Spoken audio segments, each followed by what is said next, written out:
Seconde partie de ce numéro de votre émission Planète Idéale consacrée aux difficultés qu'éprouvent les populations pour avoir accès à l'eau et à l'eau potable. Le phénomène est aggravé par les changements climatiques, le réchauffement climatique. Nous en parlons avec M. Ayafor. Alors, M. Ayafor, selon les estimations, plus d'1 milliard de population mondiale n'a pas aujourd'hui accès à l'eau potable. Est-ce que ces chiffres risquent de se gonfler, comme vous le dites, liés au phénomène de réchauffement climatique? Oui, malheureusement, oui, ces chiffres vont gonfler. Et parce que la population mondiale s'accroît. Et avec, il faut naturellement nourrir cette population, il faut la soigner, il faut lui fournir de l'énergie. Et tous ces secteurs utilisent de l'eau. Alors que la ressource aujourd'hui ne se renouvelle pas comme il faut à cause des changements climatiques. Si ce n'est pas les sécheresses, ce sont les inondations. Et donc, ça veut dire que les besoins vont s'accroître, mais la disponibilité de la ressource ne sera pas acquise.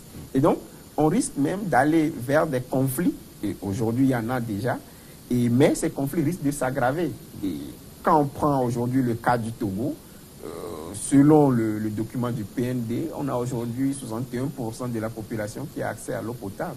Ça veut dire quand même qu'il y a une bonne partie qui n'a pas accès à cette ressource-là. Et quand on le dit, enfin, l'accès même, il faut questionner cet accès-là. Parce qu'il y a même le temps mis pour arriver à avoir de l'eau potable.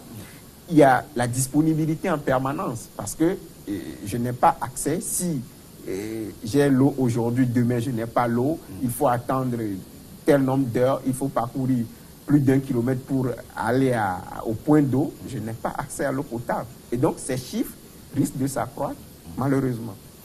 Agimga, le chef quartier, nous a dit toute son inquiétude de voir les jeunes aujourd'hui désœuvrés, migrer vers d'autres destinations, aller en aventure au Bénin, au Nigeria ou dans d'autres pays. Ça veut dire qu'autour de la question climatique, d'autres problèmes sociaux s'imbriquent. Oui, et la question climatique, ajoutée à la question de l'eau, draine toute une problématique derrière. Et comme tu l'as dit, c'est réel. Aujourd'hui, les jeunes, ce jeune diplômé en histoire qui a bien voulu retourner à la terre, aujourd'hui, il n'a pas d'alternative. Il est obligé de quitter pour ne pas mourir de faim, puisque la seule activité génératrice de revenus que ce jeune fait là n'est plus en mesure de lui donner les moyens pour survivre. Et donc, naturellement, le jeune va quitter. Et derrière lui, toute la cohorte, ils vont quitter. Et donc, c'est pour dire qu'effectivement, la question de l'eau, des changements climatiques, draine toute une problématique derrière. C'est la question de l'économie, c'est la question de la création de richesse, de l'emploi. Parce que lorsque ces jeunes vont quitter le pays, c'est quand même une main-d'œuvre, des mains-d'œuvre qui s'en vont. Et donc, un manque à gagner pour l'économie nationale. Donc, quelle solution durable concrètement pour résorber ce problème lié au stress hydrique, notamment en milieu rural? Aujourd'hui, je pense qu'il faut qu'on aille à la gestion intégrée des ressources en eau. Et il ne faut pas traiter les secteurs de façon individuelle. Quand on prend le secteur agricole, il faut comprendre qu'on doit le traiter avec le secteur de l'eau. Quand on prend le secteur industriel, il faut comprendre qu'on doit le traiter avec le secteur de l'eau. Et donc, ce n'est que ce faisant, parce qu'aujourd'hui, l'agriculture prélève 69% des ressources en eau mondiale. Mais cette même agriculture est le premier secteur qui pollue la ressource en eau à travers l'utilisation des produits chimiques, des produits phytosanitaires. Et donc, il faut qu'on comprenne qu'à un moment donné, on risque de ne plus avoir de l'eau potable pour satisfaire à d'autres besoins. Parce que l'agriculture, dans ses prélèvements, a pollué en retour la ressource et donc cette ressource ne pourra plus servir. Il faut aussi qu'on aille sur la question du financement. Le secteur de l'eau, aujourd'hui, surtout de l'eau potable au niveau du Togo, est souvent relégué en dernière position. Il y a un rapport de l'Union européenne au niveau du Togo qui a dit que les ressources propres de l'État accordés au secteur de l'eau entre 2010 et 2018 n'ont jamais dépassé les 3%. Alors qu'il y a des engagements qui ont été pris, par exemple, par le Togo.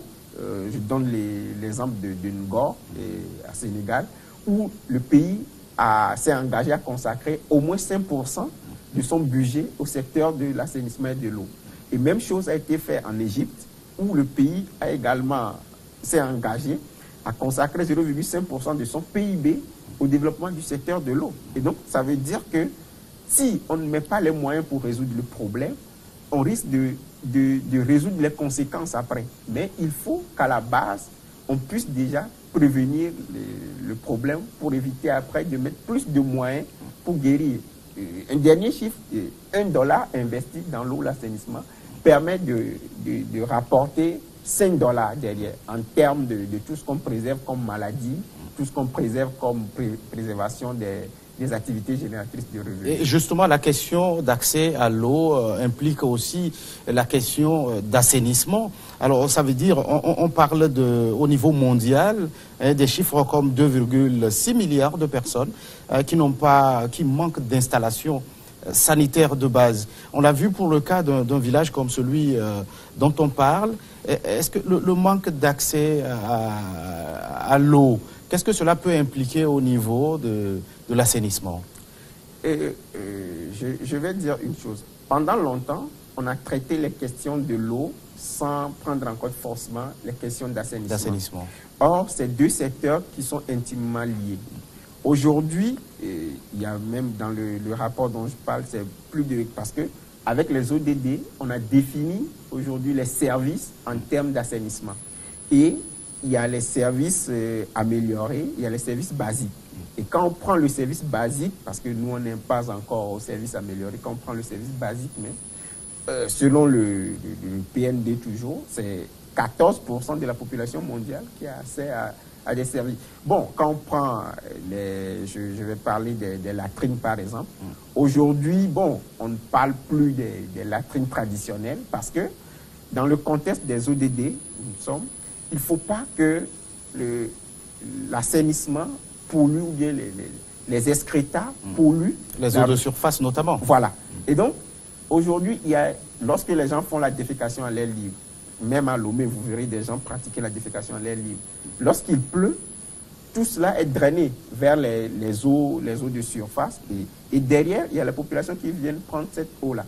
En même temps, lorsqu'il n'y a pas des services d'assainissement adéquats, ça veut dire que les maladies hydriques augmentent et donc il y a toute une interrelation entre l'eau et l'assainissement qui fait qu'on ne pourra plus aujourd'hui traiter les questions d'eau sans traiter les questions d'assainissement. Et même quand on prend l'assainissement collectif, c'est-à-dire la gestion des eaux usées, la gestion des eaux pluviales, il y a tout un problème aujourd'hui, surtout aujourd'hui à Lomé.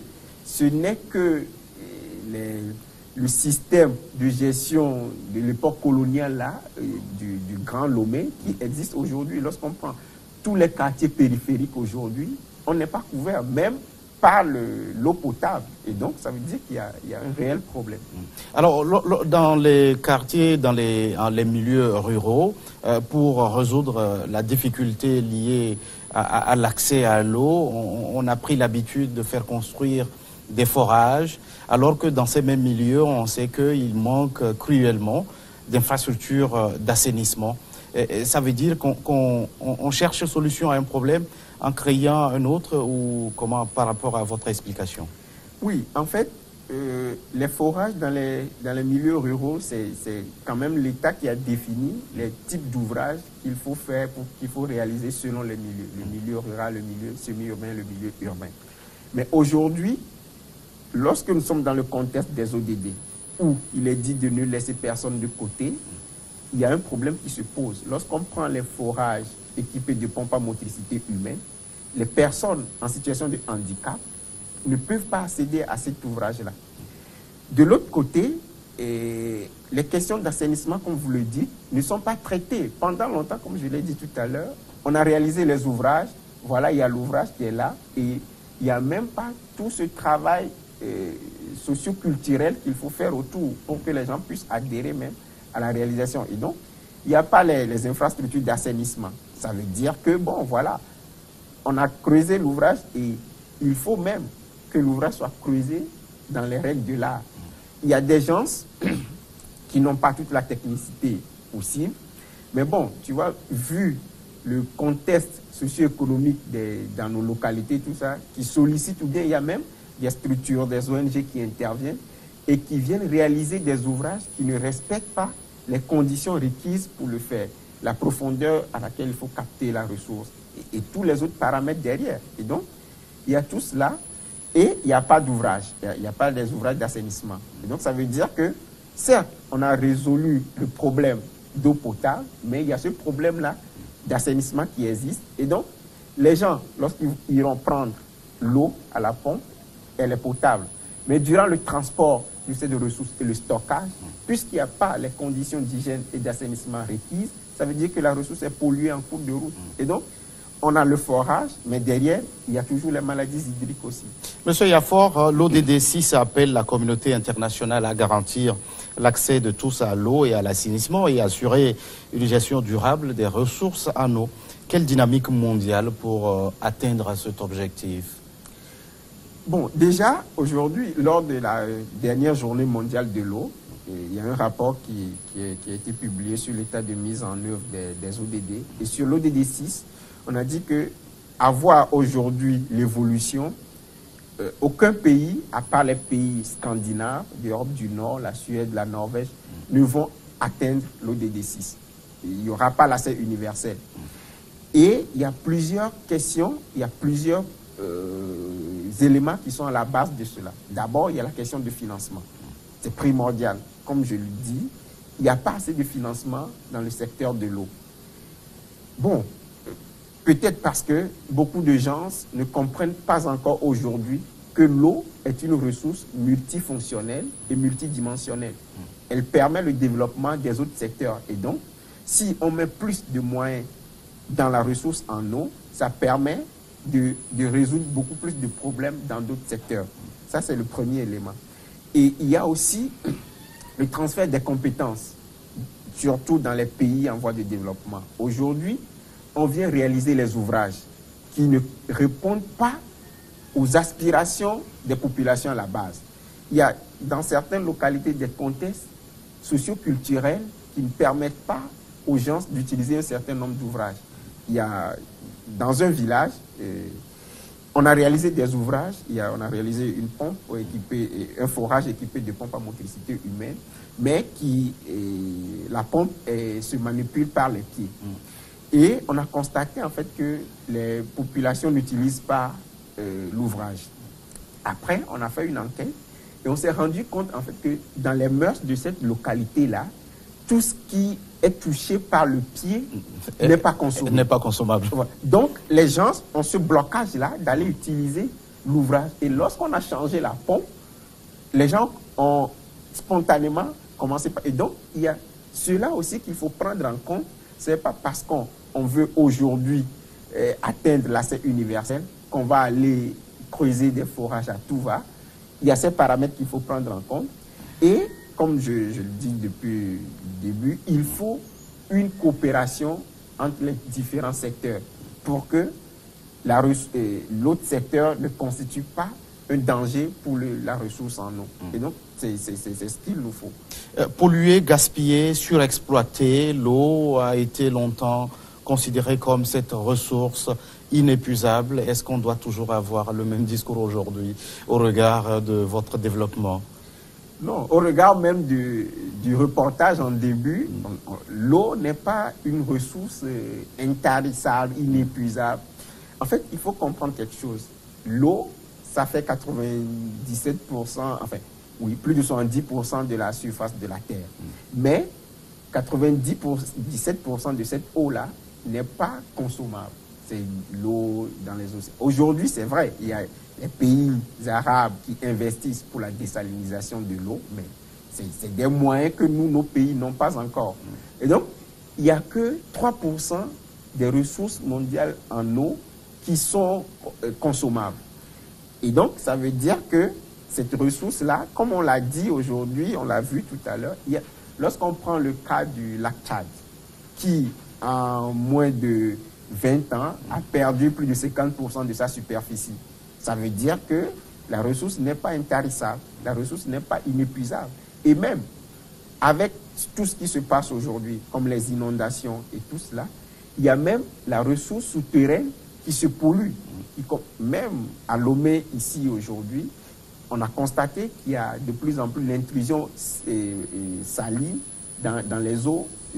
Donc vous verrez que nos eaux deviennent de plus en plus salées à la consommation. Et ça demande beaucoup plus de moyens en termes de traitement avant la fourniture à la population.